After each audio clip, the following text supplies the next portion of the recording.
Hi hello అండి. ఈరోజు కాజు టమాటా curry అండి. టమాటా చాలా మేలు చేస్తుందట అండి.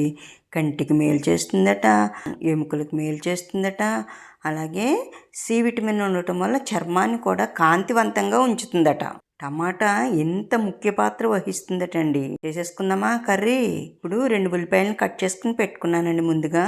ఇప్పుడు స్టవ్ మీద ఒక కళాయి పెట్టుకుని అందులో 1 టేబుల్ స్పూన్ ఆయిల్ వేసుకుని 2 యాలకులు, 2 బిర్యానీ ఆకులు, 2 లవంగాలు, 1 ఇంచు దాల్చిన చెక్క వేసుకుని కొంచెం వేయించుకున్న తర్వాత అందులో ముందుగా తరిగి పెట్టుకున్న ఉల్లిపాయ ముక్కలను వేసుకుని బాగా మగ్గించుకోవాలండి. ఇప్పుడు 2 టమాటాలు తీసుకుని చిన్న చిన్న ముక్కలుగా కట్ చేసుకుని ఉడికించుకోవాలన్నమాట. ఈ వేయించుకున్న ఉల్లిపాయ ముక్కల్లోకి కాస్తంత అల్లం వెల్లుల్లి పేస్ట్ వేసి ఎర్రగా వేయించుకుని ఈ ఉడికించుకున్న టమాటా పేస్ట్ని ఉల్లిపాయ ముక్కల్లోకి వేసి బాగా కలుపుకోవాలన్నమాట అండి. ముందుగా ఒక గుప్పుడు కాజు నానబెట్టుకున్నానండి. అవి తీసి కర్రీలో వేసి బాగా కలుపుకోవాలన్నమాట అండి. ఈ కర్రీలో 1/2 లీటర్ నీళ్లు పోసుకోవాలండి. కొంచెం పసుపు, తగినంత సాల్టు, కారం, 1 టీ స్పూన్ కారం వేసుకుని బాగా కలుపుకొని చక్కగా సన్నటి సెగ మీద ఉడికించుకోవాలి.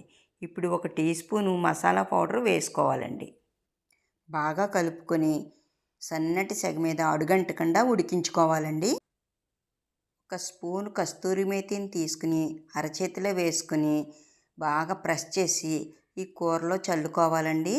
ఈ కూరకి సువాసన, రుచి ఈ కస్తూరి మేతి వల్ల వస్తుంది. చాలా రుచిగా ఉంటుంది. కాజు టమాటా రెడీ అయిపోయిందండి. వీలైతే ఒకసారి ట్రై చేసి చూడండి. కాజు టమాటా వెజ్ బిర్యానీలోకి, చపాతీలోకి చాలా అద్భుతంగా ఉంటుందండి. నచ్చితే షేర్ చేయండి, లైక్ చేయండి, సబ్స్క్రైబ్ చేయండి.